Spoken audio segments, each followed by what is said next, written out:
This is Optimal Relationships Daily. What I Wish Someone Had Told Me Right After My Breakup, Part 1, by Eddie Corbano of lovesagame.com.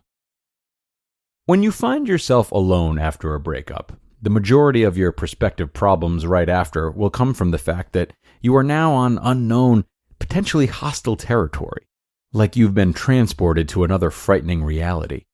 You feel alone, scared, not knowing what the future holds for you. A whole new range of emotions keep pattering on you, making you not recognize yourself. The first few weeks are confusing and disturbing. So the foremost purpose of this article is to give you strength and hope to make it through this undefined and uncharted territory at the beginning of a breakup. I will try to show you what is waiting for you, both the good and the ugly stuff, a map through that dark territory. So please read carefully.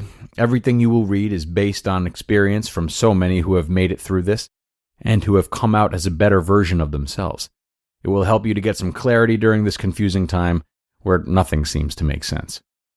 A silver lining. Yesterday, I caught myself observing my wife while she was reading a book.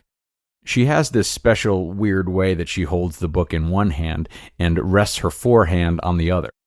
I suddenly started thinking about how incredibly lucky I am. If I could have constructed a woman that would fit best with me and the person I am, it would be exactly someone like her. In fact, she's even better than I could have constructed because she's not perfect. Perfection doesn't exist, and if it did, I am convinced that we would bore ourselves to death with a perfect partner. Instead, my wife is challenging, always testing my boundaries, spicing my life with her colorful, emotional facets. At that moment, I thought, what would have happened if somebody were to give me this exact picture of her and her description back during the very beginning of my breakup? How would I have felt if I knew that one day in the future I would have her by my side, loving me, accepting me as I am, and standing beside me no matter what? Would my pain have gone away instantly? Would I have been relieved? Would I somehow have changed my way? The answer is most probably not, because breakup recovery is not about sudden epiphanies that have the power to change everything. We must understand that there isn't a set of words, a magic pill, or a glance into the future that can heal us overnight. It is about a process, a journey during which we change ourselves for the better.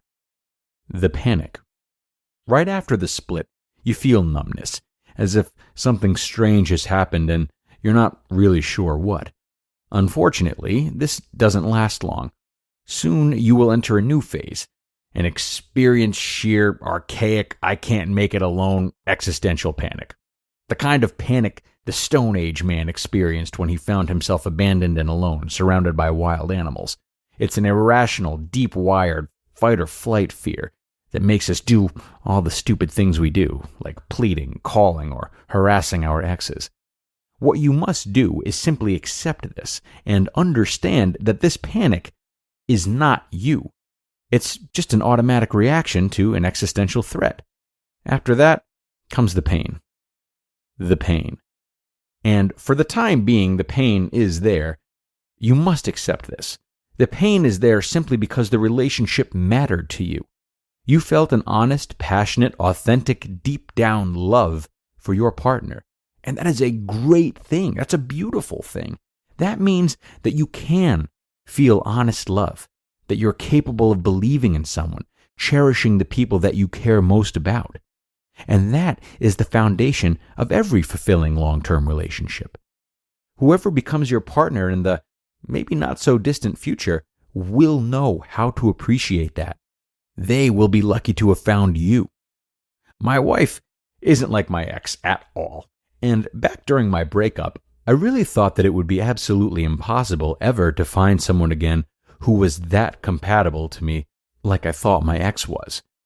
Man, was I wrong. I didn't even know what was possible. It's like I had read 2 pages of the big book of relationships and thought I knew what I wanted and needed. So far from the truth. The no contact rule. Quote, you can't always get what you want, but if you try sometimes, well, you just might find you get what you need. By the Rolling Stones. I know that you feel the urge to contact your ex, to talk to them, to ask them what the hell happened, to just see them one more time. It's a normal human reaction. But hold on here. Trust me when I say this, because I've been doing this since 2005. The truth is, you won't find relief in talking to them. You won't find the answers. You won't find closure.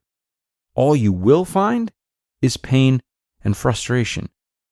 I understand that you're hoping to get them back. I understand that you want to stay friends with them so they don't disappear completely out of your life. I know all of that. But you must trust me now and believe in my expert knowledge that this is a huge mistake. You have to start the 60 days of no contact. I walk you through it step by step when you join my newsletter. If you think that you can't do that or you just don't want to, then you do what you have to do and see where it gets you. I don't mean that in a bad way. Some of us simply need to go through this experience before committing ourselves to the no contact rule.